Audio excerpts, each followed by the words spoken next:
It is. And there is a very popular question on if we're given free will, but God knows everything that we do, how is that free will? And so I think the best way to look at that is God knows us. He knows our heart. The Bible says this. He knows what's in our heart. He knows our name. He knows all the stars. He knows all of this. And so if you look at it as we are children of God and we are like God in terms of we want to be good parents, and Jesus says this too.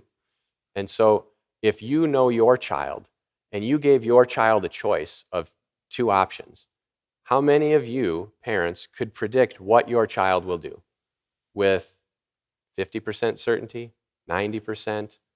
If you know your child, you're probably going to be like, I know what they're going to do. This is the choice. They're going to take this. I know it. And so that's one reason for free will. God knows us so well, even better than we know our kids. And if we can know what our kids will do when given a choice, why wouldn't God know what we're going to do? And that's free will. We're still choosing.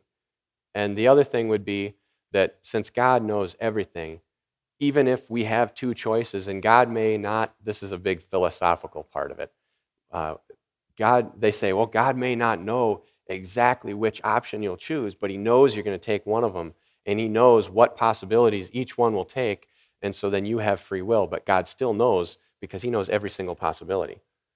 And that one's not very biblical. I mean, it could be if you argue because God knows everything, all-knowing, but I think there's more biblical evidence to say, like, we're created in God's image.